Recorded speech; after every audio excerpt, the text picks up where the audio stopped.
કેમ છો વિદ્યાર્થી મિત્રો?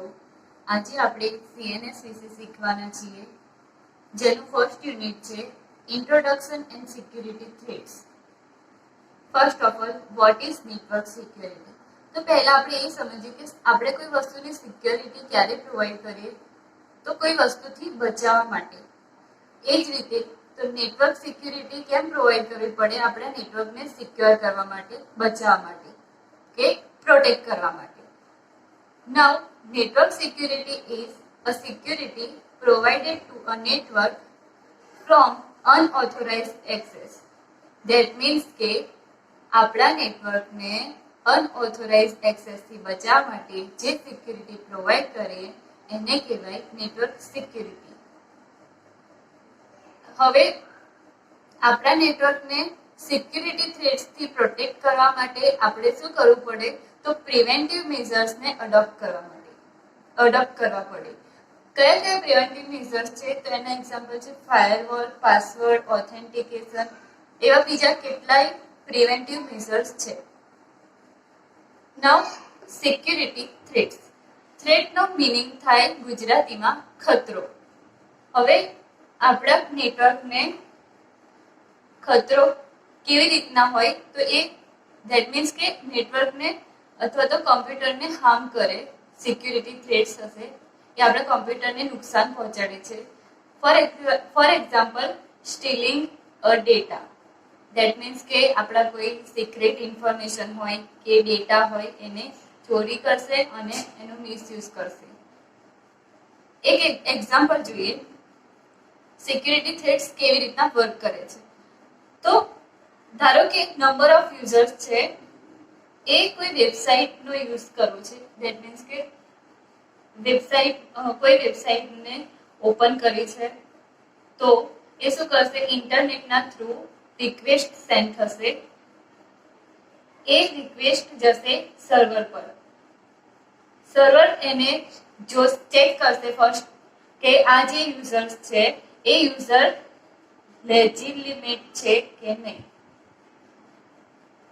ધેટ મીન્સ કે ઓથોરાઇઝ કહી શકાય. ઓથોરાઇઝ પર્સન અથવા તો ઓથોરાઇઝ યુઝર છે કે નહીં એ ચેક કરશે. જો એને લાગશે કે હા ઓથોરાઇઝ પર્સન છે તો એને રિસ્પોન્સ આપશે. એ રિસ્પોન્સ જશે એ જે તે યુઝર પાસે. હવે કોઈ મેલિશિયસ યુઝર છે, માની લો કે યુઝર એક્સ, એ શું કરે છે? એવું પ્રિટેન્ડ કરે છે કે એ પોતે યુઝર એ છે. એ રિક્વેસ્ટ સેન્ડ કરશે ઇન્ટરનેટના થ્રુ વેબસાઇટ માટે. સર્વર એને એવું માને છે કે આ યુઝર એની રિક્વેસ્ટ છે તો એ રિસ્પોન્સ આપશે. રિસ્પોન્સ જશે એ યુએ માટે. પણ એ response user X, that means કે આપણું મેલિશિયસ યુઝર છે,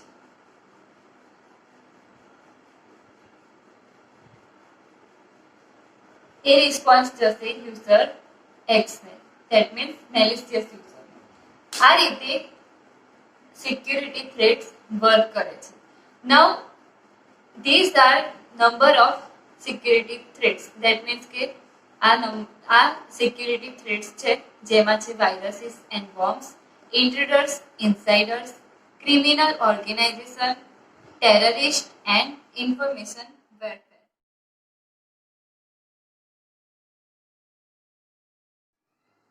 હવે આપણે જોઈએ આપણો ફર્સ્ટ સિક્યુરિટી થ્રેટ છે વાયરસીસ એન્ડ બોમ્બ્સ.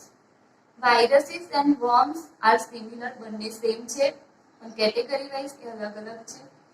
હવે ફર્સ્ટ જોઈએ વાયરસીસ. તો વાયરસ જે છે એ ઇન્ટરનેટ અથવા તો પેનડ્રાઈવના થ્રુ આવી શકે છે આપણી સિસ્ટમની અંદર. તો ઇન્ટરનેટના થ્રુ કેવી રીતે આવશે? તો કોઈ વેબસાઇટ જે છે એના પર આપણે ધારો કે ક્લિક કરીએ છીએ, તો જે વેબસાઇટને આપણે ક્લિક કરીએ અને આપણા સિસ્ટમની અંદર કોઈ મેલિશિયસ સોફ્ટવેર હોય ડાઉનલોડ થવાનું સ્ટાર્ટ થઈ જાય, જેની અંદર વાયરસ છે. તો આ રીતના વાયરસ આપણા સિસ્ટમની અંદર આવી જશે. હવે પેનડ્રાઈવના થ્રુ કેવી રીતે આવશે? તો કોઈ મેલિશિયસ ફાઇલ અથવા તો કોઈ એવી ફાઇલ જેની અંદર વાયરસ છે તો એને આપણે કોપી કરીશું કોમ્પ્યુટરની અંદર, તો એ રીતે આપણા કોમ્પ્યુટરની અંદર વાયરસ આવી જશે. Viruses are attached to a file or program. That means કે જેમ જોયું એમ કોઈ વેબસાઇટ છે અથવા તો કોઈ એવી ફાઇલ કે પ્રોગ્રામ એની જોડે વાયરસ અટેચ થયેલો હશે. Needs a human action.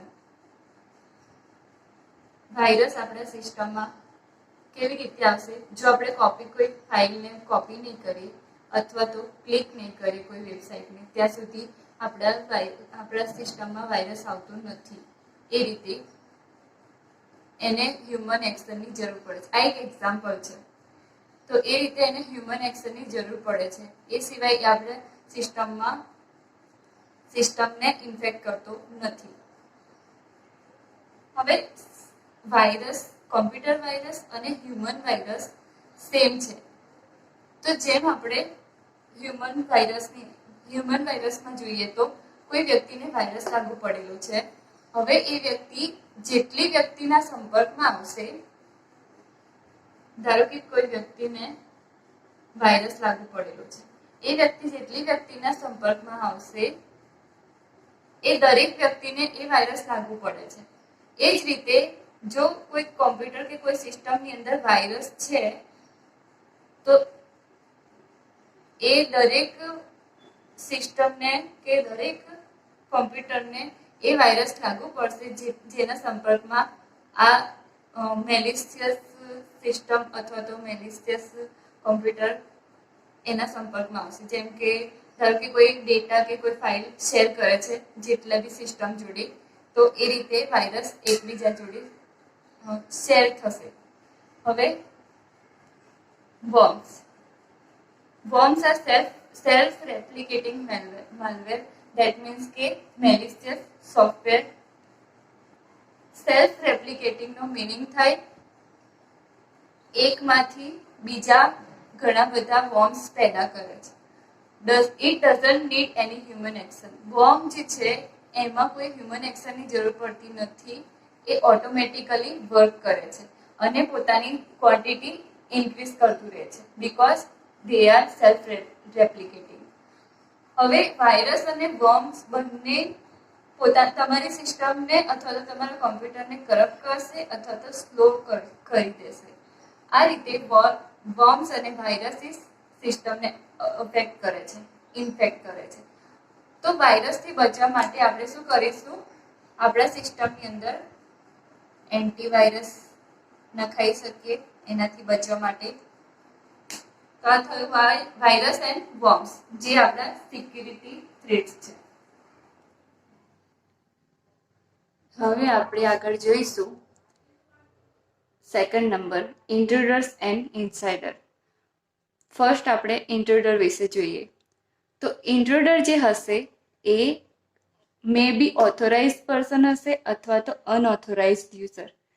That means કે કાં તો એને ઓથોરિટી હશે અથવા તો નહીં હોય.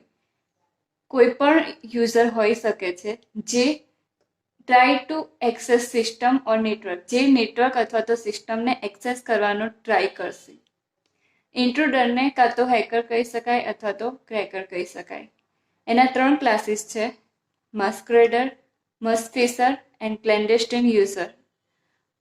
ફર્સ્ટ જે છે મસ્કરેડર, એ આઉટસાઇડર હશે. જે એવી વ્યક્તિ જે ઓથોરાઇઝડ પર્સન નથી તમારી સિસ્ટમને કે કોમ્પ્યુટરને યુઝ કરવા માટે. An individual who is not authorised to use the computer. Second number છે misfeasor, a legitimate or we can say authorised user.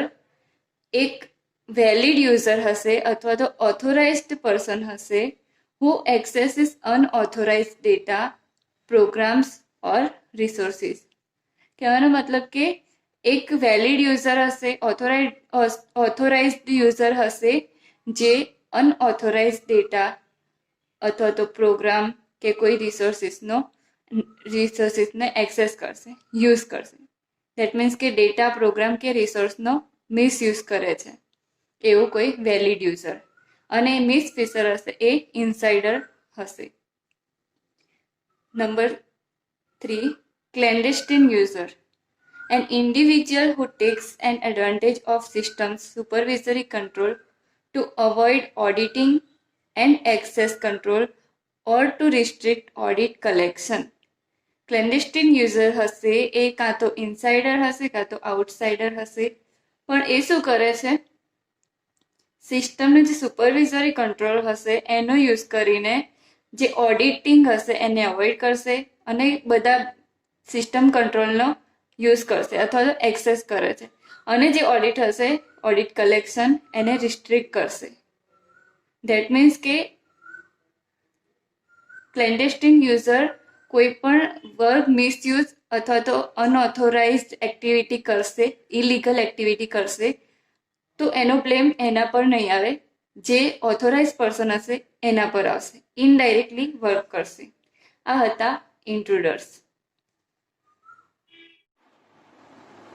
હવે આપણે જોઈએ ક્રિમિનલ ઓર્ગેનાઇઝેશન્સ. તો an organised crime is a category of transnational, national or local groupings of highly centralized enterprises run by criminals to engage in illegal activity. જે criminal organisations હશે એ ટ્રાન્સનેશનલ હશે અથવા તો national હશે અથવા તો લોકલ ગ્રુપિંગ્સ હશે, જે હાઈલી સેન્ટ્રલાઇઝડ એન્ટરપ્રાઇઝીસના આ 3 ટાઈપના લોકલ, નેશનલ કે ટ્રાન્સનેશનલ ગ્રુપિંગની એક કેટેગરીમાંથી હશે, જે ક્રિમિનલ્સ દ્વારા રન થતી હશે આ એન્ટરપ્રાઇઝીસ. અને આ જે ક્રિમિનલ હશે એનો મેઇન હેતુ એ હશે કે ઇલીગલ એક્ટિવિટી, એ લોકો ઇલીગલ એક્ટિવિટીમાં એન્ગેજ રહેતા હશે. ક્રિમિનલ ઓર્ગેનાઇઝેશનનો મેઇન હેતુ, મેઇન રીઝન એ મની માટે અથવા તો પ્રોફિટ માટે આ બધી ઇલીગલ એક્ટિવિટી કરતા હોય છે. They provides illegal service and goods. એ લોકો illegal goods and services provide કરતા હોય છે. They victimises business or individuals through theft and fraud activities. Business અથવા તો ઇન્ડિવિજ્યુઅલમાં એ લોકો ચોરી કરે અથવા તો ફ્રોડ એક્ટિવિટી દ્વારા બિઝનેસને ઠપ કરી દે છે અથવા તો નબળો પાડી દે છે. Some criminal organisations such as terrorist groups are politically motivated. કેટલાક ક્રિમિનલ ઓર્ગેનાઇઝેશન્સ જેવા કે ટેરરિસ્ટ ગ્રુપ્સ એ બધા પોલિટિકલી મોટિવેટેડ હોય છે. આ થયું ક્રિમિનલ ઓર્ગેનાઇઝેશન્સ. હવે નંબર 4, ટેરરિસ્ટ. તો terrorist uses cyber space to cause uncertainty. That means કે ટેરરિસ્ટ જે હશે એ સાયબર અટેક કરવા માટે સાયબર સ્પેસનો યુઝ કરે છે અને એ રીતે અનસર્ટેનિટી ક્રિએટ કરે છે. Cyber attacks અકર in 2 reasons. Cyber attack 2 રીઝનથી થતા હોય છે. ટુ અટેક ઓન ડેટા, જે ડેટા અથવા તો ઇન્ફોર્મેશન સિસ્ટમ પર અટેક થાય એ, અને સેકન્ડ છે અટેક ઓન કંટ્રોલ સિસ્ટમ.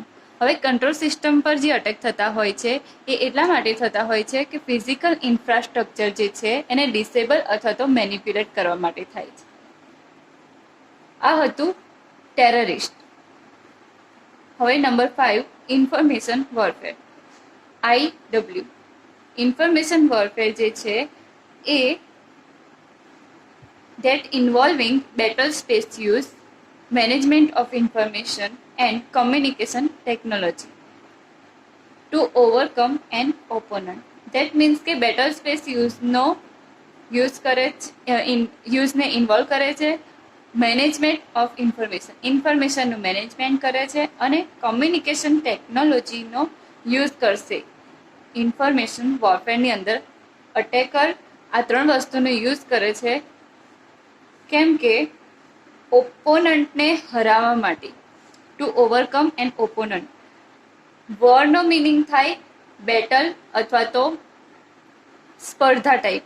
તો જો સ્પર્ધા થતી હોય બે બિઝનેસ વચ્ચે અથવા તો ઇન્ડિવિજ્યુઅલ વચ્ચે, તો જે ઓપોનન્ટ હશે અથવા તો પ્રતિસ્પર્ધી હશે એને હરાવવા માટે આ બધી ટેકનિક્સનો યુઝ કરે છે ઇન્ફોર્મેશન વોરફેરની અંદર અટેકર. આ થયું ટેરરિસ્ટ એન્ડ ઇન્ફોર્મેશન વોરફેર.